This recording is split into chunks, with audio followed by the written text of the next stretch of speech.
Review Brasil. Eu sou o Hudson Mendonça, editor executivo da MIT Technology Review e sócio fundador da Huzon Innovation. No episódio de hoje, vamos falar de um setor que está passando por uma batalha silenciosa para a maior parte das pessoas, mas que pode mudar a vida de muitas pessoas nos próximos anos. Vamos falar sobre as novidades da indústria de eVTOLs, do inglês Electrical Vertical Takeoff and Landing, popularmente conhecido como veículos elétricos voadores. Para me ajudar a conduzir essa conversa, tenho aqui comigo, mais uma vez, meu colega de banca, Tomás Gomes, jornalista especializado em negócios e inovação. E aí, Tomás, tudo certo? Tudo certo, Hudson. E você? Oi, pessoal, tudo bem? Vamos para mais um. Beleza, vamos nessa. Bom, Hudson, para começar nossa conversa, eu acho que é importante a gente falar um pouco sobre o cenário atual dessa indústria, né?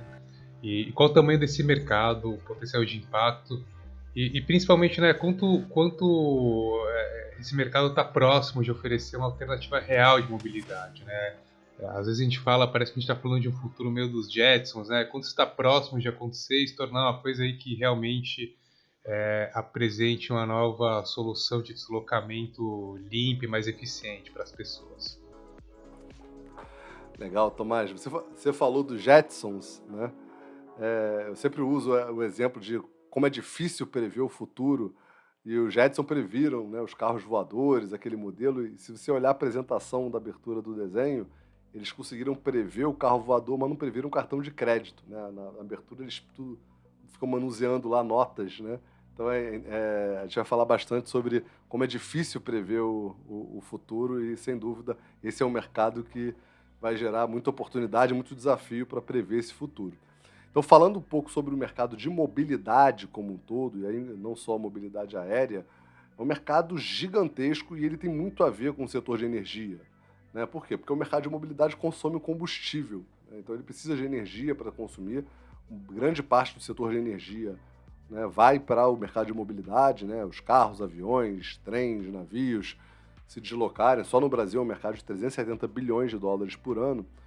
E dependendo do caminho que esse mercado de mobilidade andar, a gente vai ter uma mudança substancial nos vetores de energia, né? Ou seja, o exemplo mais óbvio é o exemplo lá do veículo elétrico, né? Quando você vai para o veículo elétrico e você diminui substancialmente o consumo de gasolina, diesel, etc. Então é importante. Quando a gente fala do mercado de mobilidade aérea, né, o ONE, da sigla em inglês, né, que hoje é dominado pelos helicópteros, acho que é legal esclarecer que a maior parte das pessoas, quando olham os eVTOLs, né, que é o que a gente está discutindo aqui no episódio, acham que é o carro voador, né? Todo mundo tem a ideia do carro voador. Pode ser que isso chegue algum dia a esse ponto, mas hoje quem tem que ter mais medo dos eVTOLs são os helicópteros, né? Porque são helicópteros mais eficientes, com menor consumo, com uma certa vantagem em relação a isso. E esse mercado de eVTOLs, e aí não falando só dos helicópteros agora, eles podem chegar a 23 mil veículos, um mercado de aproximadamente aí 32 bilhões até 2035. Né? Algumas previsões colocam que esse mercado pode chegar até 2040 a 100 bilhões. Um movimento exponencial similar ao que está acontecendo com os veículos elétricos terrestres, né? Que foram crescendo de maneira bem lenta, né? Só agora os eVTOLs estão começando a chegar perto de ser realidade no mercado, né? As pioneiras da fabricante desses eVTOLs já fazem pesquisa com esse tipo de veículo desde 2009, né? A pioneira, mas só agora elas estão começando a entrar nesse mercado, né? Então, eu acho que esse é um ponto que é super importante a gente passar ao longo do episódio todo, é que os eVTOLs provavelmente vai deslocar o mercado de helicópteros no primeiro momento, e isso é o target que essas empresas que estão liderando essa batalha silenciosa, como a gente falou, são várias empresas, inclusive algumas do setor aeroespacial, estão olhando nesse primeiro momento, né? A gente vai falar das empresas que estão nessa batalha, né?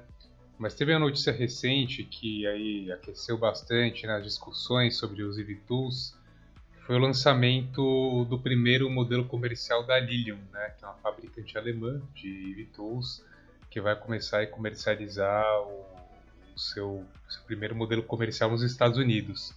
Eu queria ouvir de você um pouco como é que essa notícia muda o jogo e as expectativas do setor como um todo e do cenário atual. Legal. A Lilium, né, ela é um modelo de VTOL até um pouco diferente dos outros, né? Ela parece mais um jato. Ela tem uma série de turbinas bem pequenininhas, né, que inclinam e viram, e ela faz até um barulho parecido com o de um jato. E ela é bastante focada em proprietários particulares, né? Algumas outras empresas desse segmento têm utilizado mais o mercado B2B e mirando, né, amanhã vender isso como serviço, né, o transporte aéreo urbano como serviço. A Lilium não, ela tem um foco maior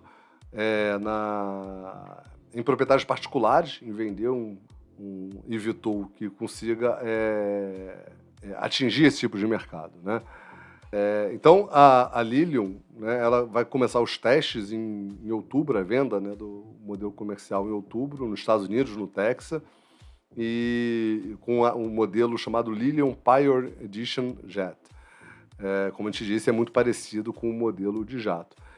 E uma coisa interessante nesse mercado, como a gente estava falando, é a questão do design.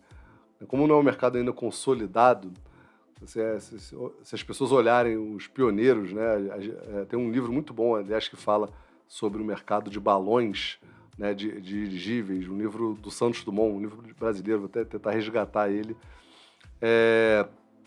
que fala sobre essa disputa do design enquanto não existe um design consolidado, né? A mesma coisa aconteceu com o automóvel. Então, se você olhar o modelo da Lilium, ele parece de fato um jato, né? Ele é um jatinho com decolagem vertical, parece um aviãozinho que tem duas conjuntos de asas, né? Um mais para frente, um mais para trás, e até a parte lá de propulsão dele parece umas turbinas de jato menor.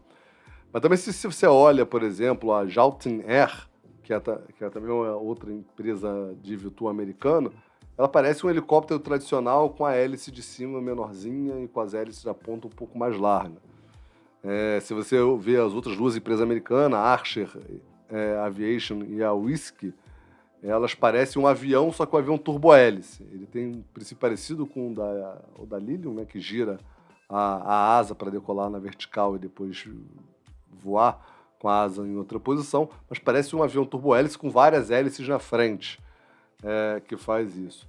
E acho que uma que é super interessante também ver a questão do design, né, que a Lilium aí tá avançando, é a Volocopter, a alemã Volocopter, que parece um aro gigante cheio de outras rodelas em cima, então parece uma nave espacial, né? Também tem colocado o Yiheng, da chinesa Yiheng, também é super interessante, parece um dronezão, né? O modelo são 4 hélices nas pontas, então acho que uma das coisas que são super interessantes desse anúncio da Lilium é relacionada a essa questão do design. Por quê? Porque como ela está abrindo o caminho, provavelmente ela vai ser o teste e o termômetro do que o mercado vai avançar. Então, a gente hoje tem uma série de questões, né, de interrogações no mercado de VTools, ou seja, qual modelo de negócio vai ser o vencedor? Vai ser esse B2B? Vai ser vendendo como serviço? Vai ser vendendo para proprietários particulares, como a Lilium acredita? Mas também o modelo de design, né? Então, a gente não sabe se o modelo vai ser mais parecido com drone, mais parecido com avião, mais parecido com helicóptero, mais parecido com alguma coisa que não é nenhum deles, né? Então, acho que a Lilium entrando no mercado com a questão comercial logo agora, sem dúvida, a gente vai ter um salto de desenvolvimento muito grande aí, não só nela, mas em todas as outras que estão competindo dentro desse mercado. Você citou algumas das empresas aí que estão se destacando nesse mercado, né? A maioria delas aí com lançamentos de operações comerciais previstos para os próximos 2 ou 3 anos, né? Aí a Lilium puxando essa fila, mas a gente tem também uma empresa brasileira com uma presença muito forte, né, nesse segmento, que é a IVE, que é um spin-off da Embraer. E aí eu queria que você falasse um pouquinho especificamente sobre a IVE, né? O que a gente pode esperar aí dessa startup aqui de casa? Então, a IVE, né, ela nasceu de uma spin-off do braço de tecnologias mais disruptivas da Embraer, né, a Embraer X, que aliás vale até um parêntese para falar sobre a Embraer X, antes de falar da IVE propriamente dita, né? Várias empresas no mundo estão usando esse X como uma espécie de acrônimo aí para pensar fora da caixa, né? Inclusive a do Google se chama X só, né? A Moonshot Factory do Google, da Alphabet, se chama X, mas tem várias empresas que estão botando o nome da empresa X para pensar fora da caixa de uma maneira muito diferente, e foi dentro dessa unidade, Embraer X, que pensa né, fora da caixa no mercado da Embraer, né, uma espécie de Corporate Venture Capital com Corporate Venture Builder, que surgiu a IVE, aí um negócio totalmente novo, né, para a Embraer. Ela tem a meta, né, a IVE, de colocar 450 aeronaves sobrevoando São Paulo nos próximos anos. Então, assim que ela entrar em operação, ela olha São Paulo como um lugar de testes, super interessante. Vale a pena também resgatar, já que a gente está falando de todas as outras montadoras, né?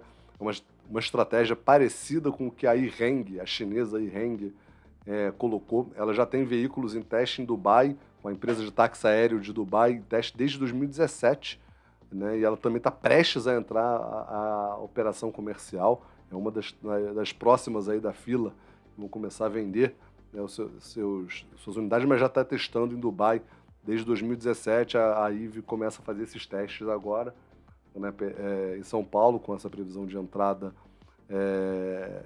de operação comercial em 2026, né, já anunciou o compromisso, né, a IVE, de produzir 635 aeronaves para alguns clientes, né, inclusive a Helisul, que é a empresa de helicóptero, a Flapper, né, que é uma plataforma aí também de conexão de táxi aéreo, né, de aeronaves de maneira geral, mas principalmente dessa área. Então, esse é o mercado, né? Qual é a vantagem desses veículos em relação aos helicópteros tradicionais? Em geral, eles são elétricos, 100% elétricos. Em geral, não, né? Os eVTOLs são 100% elétricos, o Air é de elétrico, né? Mas E o que isso facilita? Assim, primeiro, tem um custo de manutenção muito mais baixo, né? Todo motor a combustão interna sofre muito desgaste, né? Tecnicamente, para quem não está familiarizado, o motor de combustão interna é uma bomba, né? Você fica explodindo ali, várias explosões acontecendo dentro do motor, e aquilo desgasta, obviamente, as peças, sob o controle, obviamente, mas desgasta. Um veículo elétrico, ele passa uma corrente e gira, né? É mais parecido com um motor de um ventilador, né? Assim, em termos de tecnologia. Então, o desgaste mecânico é muito menor. Então, você tem a manutenção 6 vezes menor de um eVTOL em relação a um helicóptero. Eles têm um nível de emissão muito menor também. Eles não fazem queima, né, como um motor a combustão interna. Você pode ter aquela discussão, da onde vem essa eletricidade? Aí é uma outra discussão, né? Você tem que renovar a matriz elétrica, mas se vier de uma fonte elétrica, né, uma fonte limpa, a eletricidade está abastecendo o eVTOL, ele é um veículo muito próximo de carbono zero. Então também tem essa vantagem ambiental, né, além da vantagem do custo de manutenção. Um fato curioso sobre a IVE, né, sempre que a gente fala de valuation de startups, a gente fala de uma perspectiva de valor futuro muito maior. A IVE foi listada na Bolsa de Nova York há pouco tempo por um valor de 2,8 bilhões de dólares. Esse valor, na época, era maior do que o valor da Embraer, né, que é a empresa mãe dela, né? Então ela foi listada e conseguiu um valor de mercado maior do que o da própria empresa mãe. Só que são coisas que é comum acontecer no setor de tecnologia, né? Algumas expectativas se explodem, outras se explodem, né? Não é o caso da IVE, ela não se explodiu, ainda continua tendo um futuro muito promissor, mas o valor de mercado dela hoje é menor do que naquela época, né? Hoje o valor de mercado dela está em 2 bilhões de dólares, e nesse período, devido a alguns acordos comerciais e algumas vendas que a Embraer fez, a Embraer subiu de preço. Então a Embraer hoje vale um pouco mais do que a IVE. O que não deixa de ser impressionante, né? Porque é uma empresa que nasceu há pouquíssimo tempo, dentro da Embraer já tem, né, mesmo valendo um pouco menos agora, tem quase o mesmo valor de mercado, né? Uma vale 2,6 bi, outra vale 2 bi. Então realmente é um grande negócio e sem dúvida a IVE tem uma aí uma grande avenida de crescimento, né? Um mercado muito cru e um mercado com potencial muito grande, né? Hoje a gente usa muito pouco a mobilidade aérea urbana porque ela é muito cara, né? Helicóptero é coisas para quem é muito rico e tem toda uma logística, né? Por causa da manutenção ser cara e complexa, de você poder usar helicóptero ou não, a tendência é que isso popularize. E aí entra até um D da transição energética que a gente sempre fala também, né? Democratização. Então, provavelmente os eVTOLs vão tornar mais acessível o uso, né, desse tipo de transporte nas cidades, né? Transporte aéreo, mobilidade aérea, né? E aí para fechar aqui, sobre a meta de passageiros, e aí mostrando o que é a expectativa de impacto, a ideia que a IVE tem é que ela consiga transportar 8,2 milhões de passageiros e consolidar uma receita anual de 410 milhões de dólares até 2035. Então, para fazer isso, ela sem dúvida vai ter que começar a fazer uma curva de crescimento muito acelerado, o que tem uma chance enorme dela conseguir. Muito bom, Hudson. Agora, olhando aí, né, todos esses players e também, né, as expectativas sobre a evolução da indústria de eVTOLs, a gente também tem alguns desafios, né, de novo, a gente sempre vai falar disso, né, uma coisa é o potencial e outra coisa é você consolidar isso como uma solução escalável, acessível para as pessoas, né, para o mercado como um todo. E aí, pensando nesse mercado, né, dos eVTOLs, o que a gente tem de gargalo e de obstáculo, né, para realmente popularizar essa solução e tornar ela aí um padrão de mercado, nem que seja no mercado de táxi aéreo? Eu acho que os desafios, né, são vários, de várias naturezas diferentes, né? Primeiro, o desafio regulatório. O mercado de aviação, o mercado de regulação aérea é super complexo. A gente vê o desafio que os drones estão tendo, né? Porque você tinha lá o mercado totalmente regulado para aviões, helicópteros. Quando surgem os drones, começam a surgir uma série de problemas, né? Do que pode e o que não pode ser feito, alguns países discutindo com os drones. E eu acho que o eVTOL está ali no meio do caminho, né? Entre uma regulação super leve, como é feita para os drones, até uma regulação um pouco mais rígida, como é feito para os helicópteros, de uso de espaço aéreos, rotas e tudo mais, porque de fato pode causar acidentes e graves, né?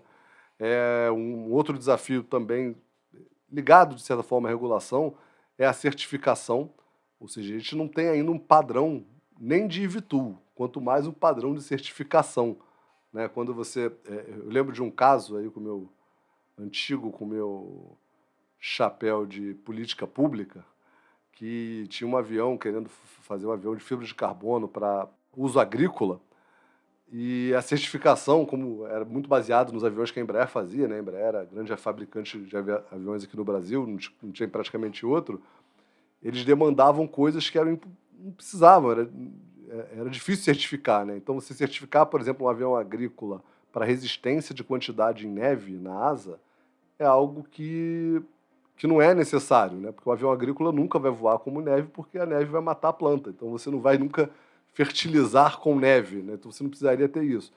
Então, você usar a certificação de avião e de helicóptero para eVTOL provavelmente não vão ser aplicados. Então, você vai ter que criar uma nova maneira de se certificar esses veículos, sendo que cada fabricante está fabricando de um jeito. Então, você vai ter um desafio aí grande de criar as certificações, os padrões, né, e outros. Acho que um outro desafio grande é a infraestrutura. Hoje você tem, né, os helipontos, até dentro das cidades, né, você tem os helicópteros lá que conseguem pousar, mas isso é coisa de um ou outro edifício comercial, algum edifício de altíssima renda que possui. Se isso começar, se os eVTOLs começarem a ser utilizados com uma frequência maior, né, não como carros terrestres que a gente usa hoje, né, os veículos tradicionais, mas serem mais utilizados, cada vez mais utilizados, você vai ter que criar toda uma infraestrutura, né, de helipontos ou similares. A gente fala até brincando, né? Ou seja, a portaria dos prédios talvez tenha que se mudar para o teto, né, e não para o chão. Então você vai ter que ter uma portaria em cima, né, para quem chega pelo alto.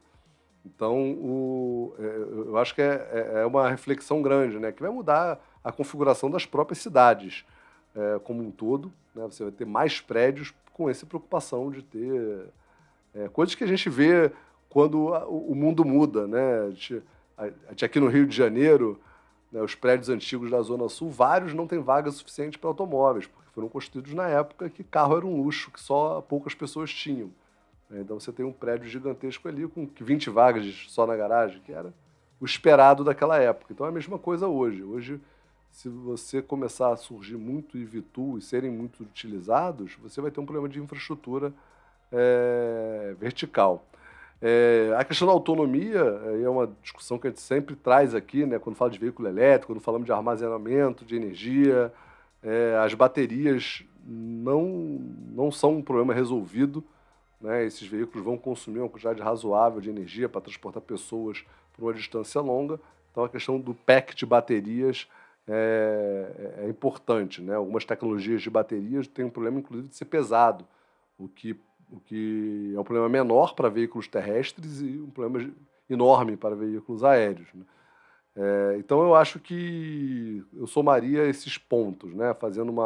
Sumarizando aqui, eu acho que os desafios regulatórios, os desafios de certificação, de modelagem de certificação desse tipo de veículo, a infraestrutura de pouso, né, e decolagem, os helicópteros, os helipontos do futuro, os vertiportos, como o pessoal tem chamado, e a questão da autonomia de baterias, né, das baterias para veículos elétricos.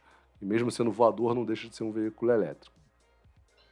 Muito bom, Hudson. A gente está chegando no finalzinho, mas eu acho que dá para encaixar essa última pergunta.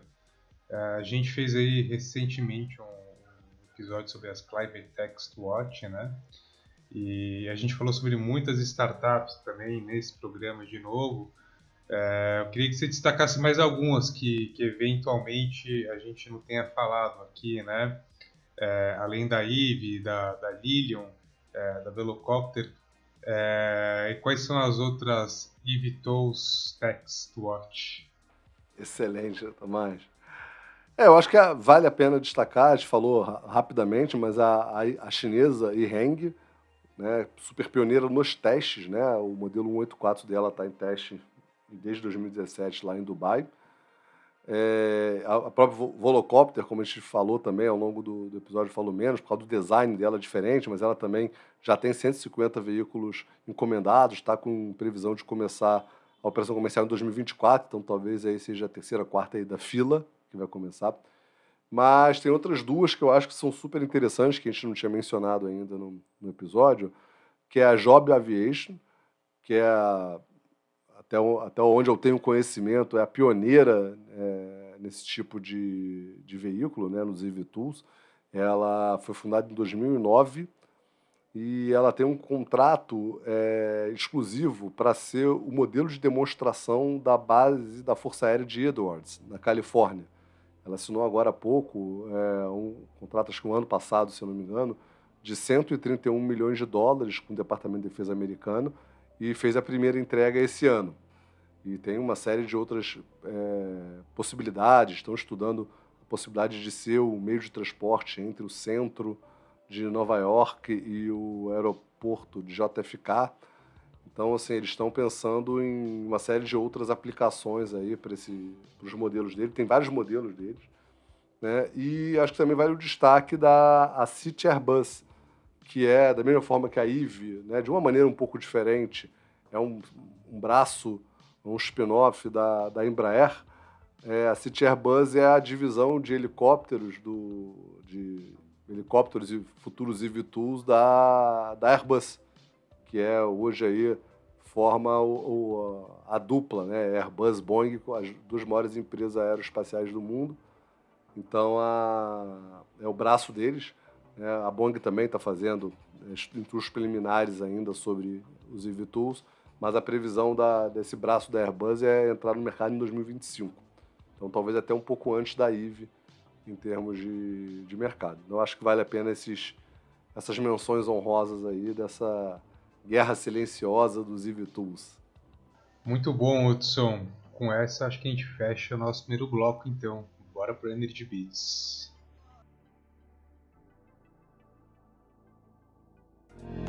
Momento Energy Beats. Bom, Tomás, vamos lá. No Energy Beats, eu gostaria de deixar uma dica, né, para quem está querendo monitorar essa guerra silenciosa aí dos eVTools e se aprofundar mais sobre o assunto. É um site chamado evtool.news, EVTOL, né, evtool.news/aircraft. Nesse link você vai ver um diretório com mais de 900 tipos de eVTools, de aeronaves, provavelmente algumas em modelos muito incipientes, outras mais avançadas, próximos de chegar ao mercado, mas alguns fabricantes com vários modelos já listados, né? Tem 10, 5, 8, 10 modelos do mesmo fabricante, já pensando nessa diversificação. Então, para quem está afim, né, de saber mais sobre o tema, vale super a pena consultar esse diretório. E tem um gráfico lá nesse site super interessante que mostra a quantidade de eVTools, né, na base deles por ano. E aí você vê, no início de 2017, só existiam 6 mapeados. E aí foi subindo, né? Em 2018 já tinham 100. Em 2020, 300. E hoje aí tem quase 900 eVTools na base de dados deles. Ou seja, várias empresas, inclusive pesos pesados, como Embraer, Boeing, Airbus, entrando nesse jogo. Esse é meu Bits de hoje. E você, Tomás, quais são os seus bits de hoje? Eu tenho um bit hoje também. O Eduardo Vasconcelos, que escreve a newsletter Bits, Talks and Blocks, que é uma newsletter sobre tecnologia, investimentos, venture capital, inovação. Ele escreveu recentemente um texto fazendo análise sobre por que a Tesla deu certo, né? Está dando certo. E eu acho que tem vários paralelos que a gente pode trazer com o episódio de hoje, né? Que aborda, né, a formação de uma infraestrutura,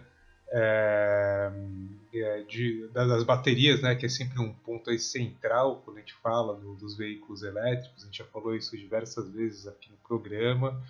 E também sobre o design, a importância do design, né, para você realmente criar soluções que tenham aí uma aceitação, uma penetração e uma absorção, né, entre o mercado e o público final também.